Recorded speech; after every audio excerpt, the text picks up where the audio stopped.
Parents of Reddit, when was the moment that you realized your kid was an HOLE? Not a parent, but an older sister. My 8-year-old brother, we'll call him Jack, really hates this kid in his class. We'll call the other kid Bill. A few weeks ago, Jack took a Sharpie to school and asked to be excused to the bathroom. He wrote on the wall "fuck," written by Bill. Of course, a teacher saw him and called both boys into the principal's office to see how things played out. Of course, Jack tried to throw Bill under the bus and threw a huge tantrum when he got caught in his lie. My daughter proved her asshole status twice in one day when she was 3. First, my husband and I had borrowed my mother-in-law's brand new Cadillac to pick up my Pose car from the shop. It was over 100 degrees outside, and the humidity was brutal. We had the air conditioning running full blast.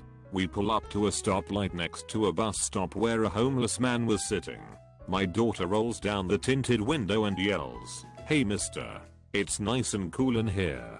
Later that same day, we are sitting at the pharmacy, waiting on a prescription. A man walked up and sat down. He was a good 400 lbs. I see my daughter eyeing him, and I'm begging her in my head to keep her little mouth shut. She looks over at him and says, "Hi, what's your name?" I relaxed a little. The man says his name is Bob. Daughter yells out, "You're a big one, Bob. Kids are definitely assholes." I'm a parent of a 20-year-old son. I had him young and raised him on my own. While he is not an asshole in general, in fact he is a very thoughtful, quiet, shy type of young man, he did have a serious enough problem with smoking weed that it caused unlivable friction between us. I'm not a Puritan or a hard-ass parent. I'm still young enough to remember my party times. I smoked pot when I was a teen. Drank. Did plenty of other drugs too, so I had no issue with him experimenting and experiencing things. It became an issue though when he graduated high school, changed his long-time plans of enlisting in the Navy, and informed me that he was going to take a year or two to chill and find himself. I'm not rich. I raised him solo with a deadbeat mom who never paid a dime in support until he was 18. So I informed him that he was most certainly not going to lay around my house, eating my food, and smoking pot every fucking day while I busted my ass to keep the roof over our heads. I gave him 2 months to take a break from the weed, clean his system, and get a job to help contribute to the house, or else he'd have to move out. He didn't take me serious enough and continued living the happy stoner life. At the end of 2 months he came traipsing in the house one afternoon and I asked him if he had a job. He stared blankly for a long minute and mumbled no. I told him very well, get your stuff together and be out by midnight. Then he realized I had been serious. Too late.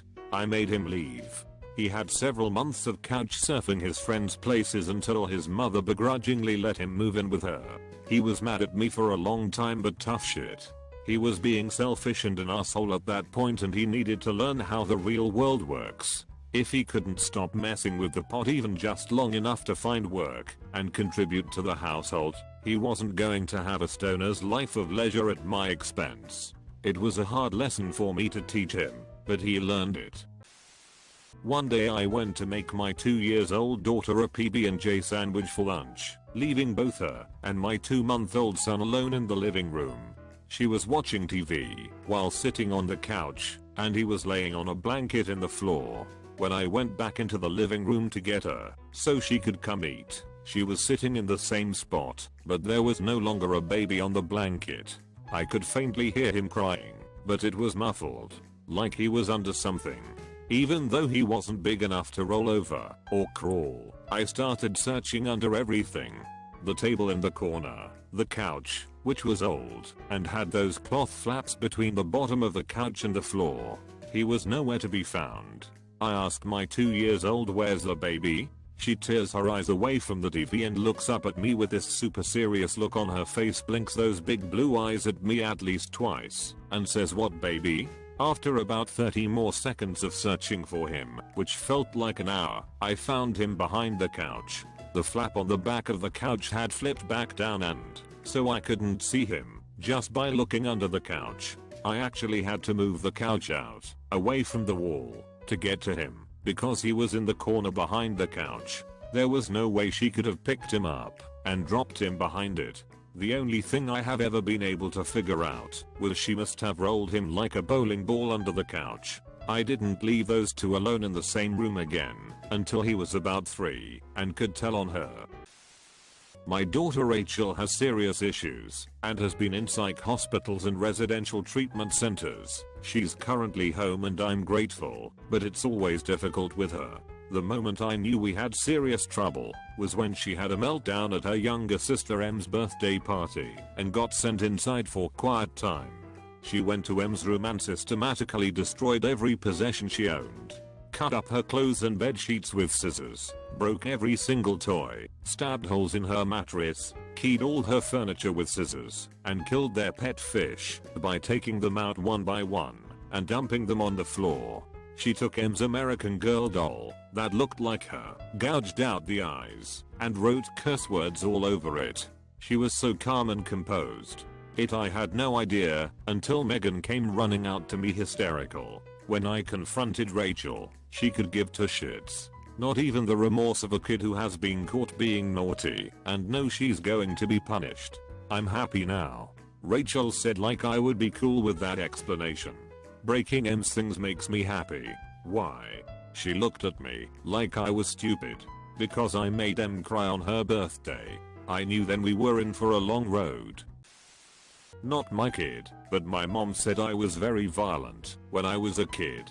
When I was around 5 years old we were at my grandma's house, and it was around Eid time, Muslim holiday. In Eid time the children kiss the hands of adults out of respect and the adults give them pocket money or sweets. My mom said I came up to my grandpa, kissed his hand, and then put my hand out, and he handed me a little coin.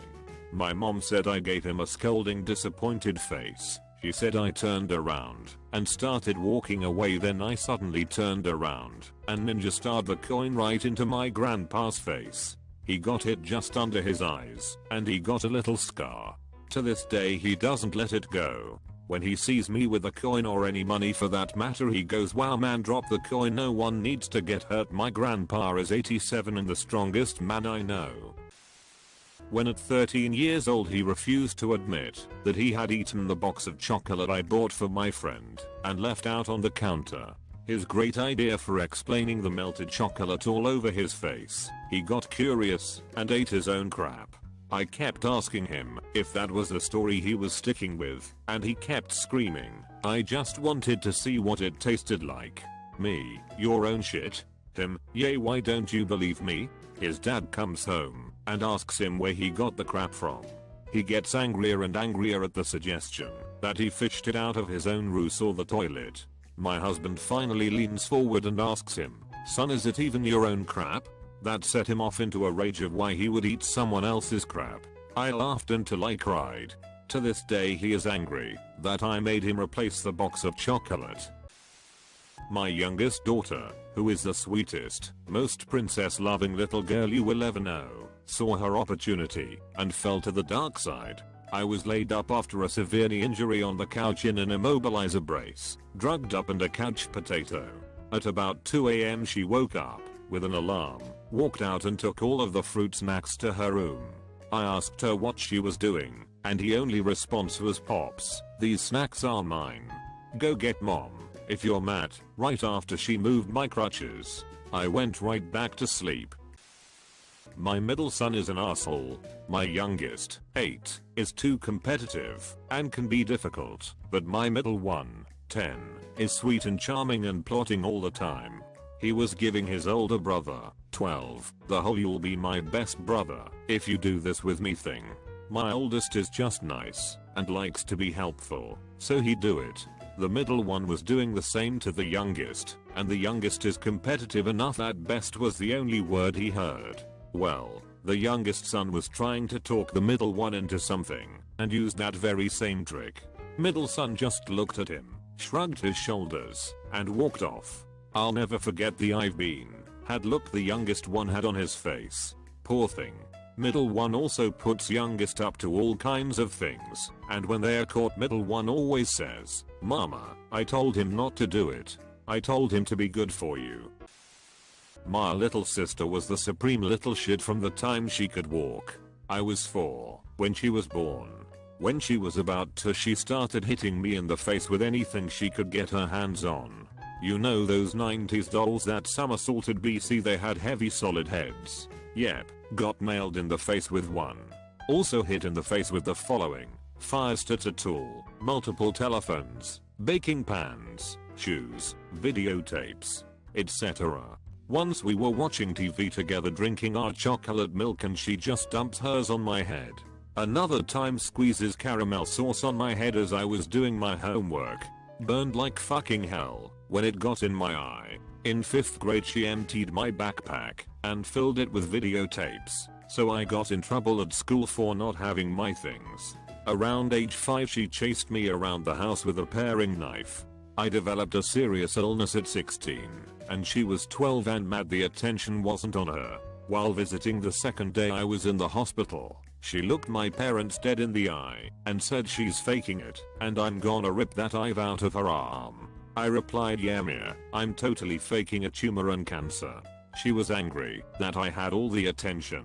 When I was watching her at home about a year later, while I was in end-stage liver failure, she got mad at me and threatened to stab me.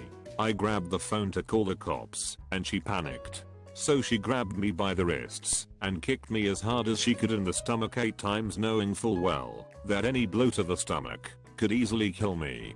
I ran to the bathroom, only locking door, and as I did she threw a glass at me that luckily missed, but shattered everywhere. I got my cell and called my mom at work.